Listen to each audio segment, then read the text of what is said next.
Hi my friends, and welcome to this video, which has been on my list for forever, probably the day that I started this YouTube channel. It's been so big and intimidating for myself that I've been procrastinating making this video. I swear to God, it's always been like on the top of my list, and I always neglected it because I thought I couldn't make a video that would live up to the expectation that I had of myself of making a video sharing with you what I know about finding your calling. Does that make sense? The procrastination and the fear of not being good enough is ending. I'm making this video now, today. How to find your calling in life is probably one of the most asked questions that I get from people, and there's many different variations of that question, obviously. How do I figure out what I'm here to do on this planet? How do I find something that I enjoy doing and make money with? How do I become location independent? How do I become an entrepreneur? There's so many different ways to express this question. For me, essentially, in life, it's not just about having a job and making money, because I've done all of those variations, to realize it doesn't make me happy. I realize I can only find this true fulfilling happiness that actually lasts if I am on the path to living out my calling. And I guess what I mean by calling is, and I strongly believe in this, and you might disagree and that's cool, but I believe that we all of us, human beings on this planet, we're here for a reason. We are here because we have a call. There's something that we're here to do. And for a lot of us, it means that we try to find out what our calling is, so that we can share that calling with other people and contribute to this world and try and make it a better place. Because in that way, we will raise the vibration, we'll raise the energy that's here going around, that we're sharing between humans, that's present on this planet. That's my humble way of looking at things. And some people live out their calling by turning it into a job, by turning it into something they actually make a living with, and not everybody does that, and I think that's not necessarily it's not necessarily the purpose of a calling. However, for the most part in this video, I will go into that connection, right? There might be many other ways to live out your calling, and that's amazing. A lot of times a calling can be your hobby. A lot of times just by being on this planet and doing one big thing, that might have the impact that you were sent here on planet Earth for. So don't take it all too literally and specific, and I try to really explain a few things that keep coming up in emails, questions that I've asked myself, things I've struggled with, things that I've learned, and this is purely just from my experience, while my soul is figuring stuff out and finding answers. But I also believe there is not this one calling. I have lived some other forms and shapes of my calling before, and I will continue to, I guess, morph into different ways of how I can express whatever the universe wants to live through me, right? Okay, now this just kind of like a pre-introduction. Now the big question is, apart from what I've just explained, what is the actual why? Why do we want to find our calling? Because, I mean, I get it, not everybody, you know, that's alive has that push or that pull. Actually, more, I feel like it's more a pull for me. Maybe you feel it as a push, but not everybody feels to necessarily find out exactly what their calling is. And that's cool. Some people, they want to be graphic designers for the rest of their lives, or ride horses, or maybe be professional athletes, but that might also be a calling in their own right, okay? For me personally, finding my calling and following that calling and being on a quest to always live out that truth of my calling means that I can grow as a human being like crazy, actually.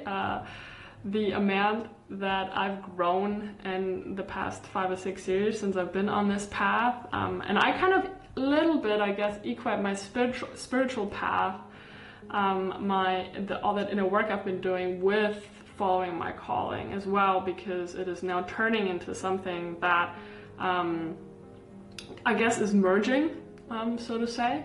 Another thing is that when we do get to that point, and that's why many people are drawn to finding it, their purpose in life, their calling, is that by living it, by using it to contribute our energy, our skills, our knowledge, our experience, we actually end up feeling really fulfilled. So it's kind of pretty awesome, because on the one hand we contribute and we help other people, or we make this world a better place, and on the other hand we feel super fulfilled doing that. So that's kind of cool, right? And essentially though, for me it's all about is really reaching and living out my highest potential as the soul and human being that I, Conni, am. And I'm only given this one life in this lifetime, right? Because I don't remember that life I had before. And I probably won't remember the life I'm having right now in my next life. So I've only got this right now, and I really want to make the best of it and use whatever is inside of me and whatever the universe wants me to be down here, and use that to really share my gifts with the world, and feel like I'm here for a purpose. I need that. I personally need that. And I know that not many of us are actually living their life to their fullest potential. Mostly probably because of limiting beliefs or fears of failure and all that stuff. And so I think it's really important to look all of that stuff in the eye, and that's one reason why I do it, why I am on this journey to my inner freedom, and to look how to kind of deconstruct all of that, because if there is a goal to any of this, then it is to reach my highest potential so that I can make this world a better place. Now let's get into my actual tips, I guess. I don't even want to call it tips. I just want to share, okay, a few things that I've learned. Number one is to even get to the place where you can have messages arrive in your consciousness as to what your calling might be, you need to turn down the noise. And you know, I kept myself really distracted and busy throughout my life for a very long time, through partying a lot and drinking a lot and taking drugs and constantly being social, and then in many other ways with relationships and relationship dramas and so many ways. And if you look at that, how do you distract yourself from actually listening to what's coming through? A lot of people are so disconnected from their bodies and their intuition, and yet they're like, oh, Conni, I don't know what to do with my life. I'm like, yeah, but how much noise is there? Can you actually hear it if it came through? So the first steps to do that is to start meditation, guys. You gotta meditate. This is the only must. No, I'm kidding. But meditation really helps to turn that noise down, to connect with yourself, to ask these questions, send them to wherever you need to send them, whatever you believe in, and then listen to what comes back. I swear to God, it's magical.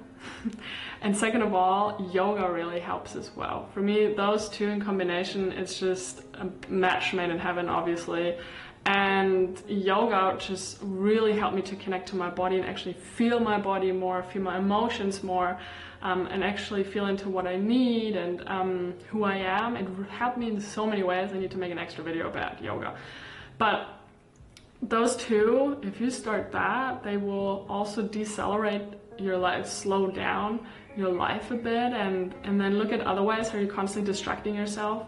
Maybe it's a good time to take a break and just, you know, go on a retreat or go traveling on your own and listen as to what's happening. You know, also observe yourself more as to how you do things, what's fun for you, what do you enjoy, where are your interests, you know? It's all about finding that foundation of being connected to yourself. Because only in that space can you really find out who you really are, away from what you should be or what you should be doing, what your family expects of you or what the society expects of you, and get to a place where you can connect to your real, true, authentic self, away from all of that, stripped away and just completely raw. Now the next thing is, I personally am a huge fan to find inspiration that then kind of fuels into my own creativity. So when you're in a vortex of nothingness and there's nothing that is a reference to you as to what's even possible, then it's quite hard to come up with ideas or even, you know, I guess ways to experiment and try things out. So, you know, keep your eyes open, open yourself up to the idea of finding inspiration in the first place, and go out on YouTube and on Instagram and read blogs and books, and just open yourself up to first of all, I guess, consume, and just find people that you admire, find people that do awesome things, find people that you find deeply inspiring, kind of like heroes, you know? Well, who are people that you feel inspired by? And then ask yourself the question, why? What do they do for you to follow them, to feel inspired by them? Because they have something about them, some characteristics or skills or something that you also actually carry inside of yourself. You just haven't lived it yet. They reflect something we admire to be. They mirror back the light that wants to actually come through us, that lives in us. So if you think about it in that way, now you can perceive your heroes, your inspirations in different ways. And so I would really recommend to just find at least 5 people and write them down, and write down what you find so awesome about them. Now this one is crucial. If there was only one message I had for you, then it would be this. Try out a lot of things. Experiment. People think they can be stuck in their head and they expect their calling to just come through by sitting there and thinking about it, and then thinking about it again, and then usually there's a lot of negative thoughts and limiting beliefs about how this is irrational and that's not realistic and they're not good at that and this and that. And so they get stuck in their head and they think that's the way to find out what, you know, what their thing is, what their passions are. And it just doesn't work like that. I'm sorry to disillusion you, but the way to arrive at anything is by trying out a lot of things. I personally had to try out so much stuff in my life to get to a point where I ended up having passions and interests and realizing what my calling was and what wasn't. So by exploring your skills and interests and passions, then you can actually see, okay, wow, this makes me feel like this, so this is awesome. Or actually that, no, maybe not so much. I don't know, it's just, you know, it's something that I would really do as a daily practice. Also sit down, make a list of all your skills, all your interests, your passions, whatever. Write it all down, everything. And then go out and play. Don't look at it all as such a serious thing. Just go out and play, without maybe even thinking about the goal of figuring out your calling or your passion and that one thing you're going to do for the rest of your life, okay? At best, also start a blog, start a YouTube channel, start an Instagram account, and start writing about certain aspects or interests or passions or learnings that you've had, experiences that you want to share or that you think other people might benefit from. So that's a great way to explore certain areas, because then you will very quickly see, and I did this as well back then when I started started blogging and, you know, following my own path, is you quickly realize, okay, wow, this is fun. I want to write more about that. And maybe there's other areas where you're like, I'm not so sure. It doesn't actually interest me as much as I thought it would. So for example, blogging for me was never on the horizon. I actually wanted to be a journalist, but at university, my professors, they didn't like my writing very much. So my dream of becoming a writer or a journalist, I just kind of buried that doing my bachelor's degree. And eventually though, I started a blog. I started writing because I've always enjoyed writing. And eventually though, I ended up with this big travel blog that I created, inspiring hundreds of thousands of people to go out and realize their travel dreams or become digital nomads. And you know, it's with videos. I never would have thought I'd be sitting here making videos all the time until I just kind of started experiment with videos. And then through that process, I realized, wow, I love making videos. Who would have thought? But just by sitting in my head and thinking about making videos, I was like, no, videos, not my thing. For example, with yoga, I mean, God, I hated yoga in the beginning. I really didn't enjoy yoga when I started doing it in 2008. Totally not my thing. Couldn't understand at all why people did yoga all the time. And here I am now, almost 10 years later. I did my yoga teacher training 2 years ago. You know, I'm doing yoga almost every single day. It's like, you can't judge something just by trying it out once or by just thinking about it. And sometimes the things that you actually don't enjoy that much might actually turn into being that one thing. Like, it can be super crazy and weird like that way.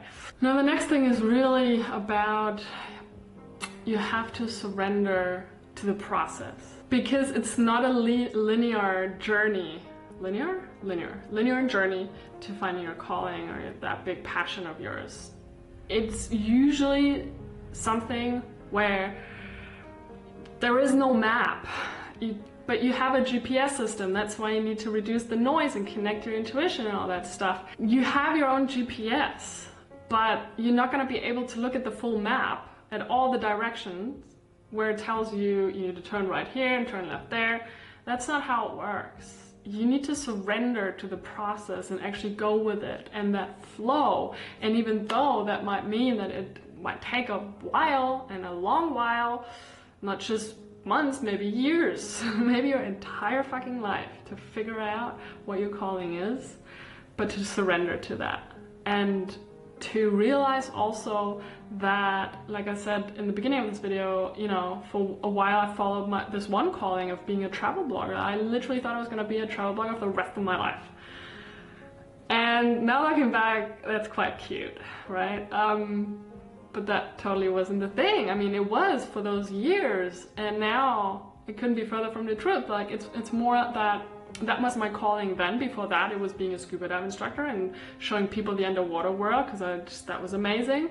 Made a lot of people happy. And these days, it's about sharing my truth and helping people get more in touch with their hearts by sharing my vulnerability and really helping people to live their hearts out. And I do this by making videos, because I found this is a really great medium, but it's been a lot of trial and error, and it has not been a linear journey, and I don't know anyone who lives their calling where it's been just like from one day to the other, or it's always been this one thing. Or like, be okay to go through ups and downs with this and to feel lost along the way. You will most definitely get lost, or, you know, not just once, maybe several times. I've been lost on my journey several times.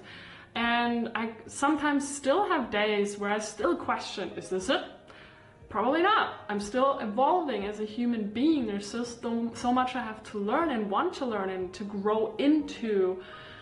And so I've completely surrendered to the process, because as I was fixating on it so much and wanting to figure it out and need to figure it out, I was holding on so hard and nothing was coming through. So surrender to the process. Whew. For some people out there, your calling might be based on what life has taught you. What were some really intense challenges that you had to master? What pains did you have to go through? What recurring stuff appeared in your life that took you a very long time to heal or master or process or get over? What is it that life continued to put on your path over and over again? What major, maybe it was a health problem, maybe it had to do with relationships. Maybe in my case it has to do with shame and vulnerability and relationships. A lot of times your pain can be your purpose, can be how you can share your light from everything you've learned on that journey through that pain. And it's basically what I do now these days, most of the time anyway, is just sharing all these learnings that I've learned throughout my life that has not been easy. And yet I can inspire a lot of people and connect with them because there's so many other people who've gone through similar things and who felt very alone in that way. But by watching my videos or reading my Instagram posts, they feel less alone, and maybe it also gives them that possibility to heal a little bit, you know? So we can totally help people from having lived through intense experiences. I have a friend who had gone through the most excruciating heartbreak after a 10-year relationship and then turned that into her calling for quite a long time anyway, and was helping women to get through breakups. And she became a love and life coach and called from pain to power. Isn't that beautiful? So, you know, there's so many different ways of how our pain can be actually a beautiful source of inspiration for so many other people. A lot of people write me emails and they're really worried because they feel like they don't have this one clear calling, this one passion, this one skill they're really good at. I would call them maybe multi-potentialites. And I am in the same boat, guys. There's so many things I'm interested in. I mean, I can get interested in bloody flowers, you know, if I needed to, and write a book about it, no problem. And yet, what I've done is I would take several of my passions or my interests and my skills and whatever I thought the calling was and turn that into one thing and see what happened. And also, we have this FOMO of thinking, oh my God, if I just focus on this one thing, this one skill, this one passion, then I'm gonna neglect all these others, and oh my God, like what's gonna happen then? That would be horrible. And so people freak out and then they don't do anything, and it's a form of procrastination, not being good enough, and they get stuck and don't do anything. But the most important thing is to get going, to create momentum, to start creating, to try things out, because things will not happen just in your head. As you start moving, as the train gets moving, that's when helpers and doors open and new messages come in and new inspirations and people enter your life. Like, that's when the magic happens. But if you're just sitting in your head and you're just trying to figure out the perfect way to start, or which one to start with, what calling it is exactly, that clear, like knowing exactly where you're gonna end up, it's just not gonna happen. That's not how it works, at least for most of us, 99.9%. So get going, get started, try stuff out. Not every passion and not every calling that you might receive might be the thing to turn into a business or to actually make money with. In order to have a business, in order to actually make money with something, you have to be helpful. You have to really solve a problem for other people. And usually the way to turn something into a business is by taking your skills, by taking your passions and your interests, and by taking things that people are willing to pay money for, that's valuable for them, and putting all that together, and then where they merge, right, that's where the power is. That might take a while to figure out, and it might mean that you have to try different ways of doing that. A lot of times though, people get stuck on the how way too much and ignore their why. I believe it's so important, especially if you are looking to live your calling. It's more about the why. Why do you want to contribute on this planet? Why do you want to do the things you want to do? Why do you want to share your experiences? Why? Ask the why, not the how, because usually when you get answers as to why you're doing something, like, why am I making these YouTube videos? I just really, from the depth of my heart, want to share my truth, because I believe that I can help so many people get in touch with their own truth. And if we all live more from our hearts and our truth, then man, this world will be an amazing place. We can all share a light and just, wow. So if you know what your why is, and that might change as well, you know, 1 month it's this, next year it's that, totally cool. But come from a place of why, and the how will work itself out, okay? Go in meditation, ask yourself, ask the universe, why am I here? What's my mission? What's my purpose? And ask for the answer. The answer might take a while, and it might only come through in a couple of words at a time, but it will come through if you are prepared to listen, if you're open for the message, if you turn down the noise, if you take the time, if you go out and get inspired, if you create momentum, even if you don't know anything, and yet you still go out and try stuff. And we all have these self-doubts, we all have this inner critic, you know, that we're not good enough, that there's already so many people doing the thing that I want to do, thinking that it has to be perfect before I start. I know we all have them. And at best, you journal all that shit out, or you get a life coach, or you just look at all these fears and realize that they're not real, that they're all just in here. It's just your mind, your ego, keeping you from realizing yourself, from actualizing yourself, from living and creating your truth. And that all of that, all of these voices of the shoulds and the should nots and the have tos and the have nots, and the I'm not good enough, and the I won't be loved if I present myself to the world in that way, that's stuff we all carry. It's stuff that I carried and still do, you know, like I've said before in my videos. I constantly have to overcome this vulnerable part of myself that's scared of being criticized, but it's part of it. It's part of this journey. And if you open yourself up to it, to those fears, and realizing that you're not alone in this, that's when some really cool stuff can come out of yourself.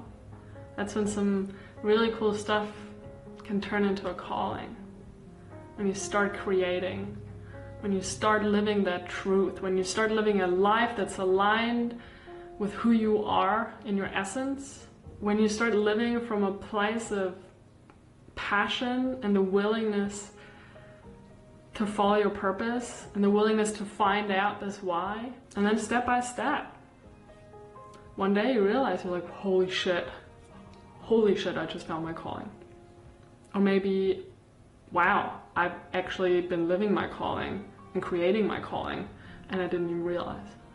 It's kind of been happening for me with like all these videos and everything I've been doing these past 6 months or so. You know, I've eventually been like, whoa, wait, is this it? Am I here to do this? Because it feels awesome. I really love it. It's really great. It helps a lot of people. I get amazing emails and feedback, and people are signing up like crazy for my online workshop next week. And is that maybe it?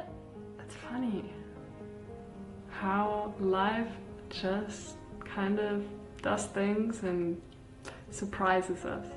Okay, that's it. I know, super long video, but this is a huge thing. I think I'm also gonna do some sort of workshop around this. This is so big, like, this is stuff I can talk for hours about because I learned so much. Again, just like with vulnerability.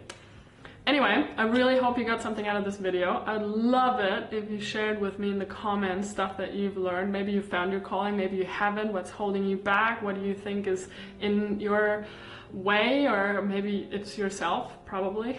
But just share with me anything you'd like to share, and give me a thumbs up if you enjoyed this video. I'll see you in the next one, my friends.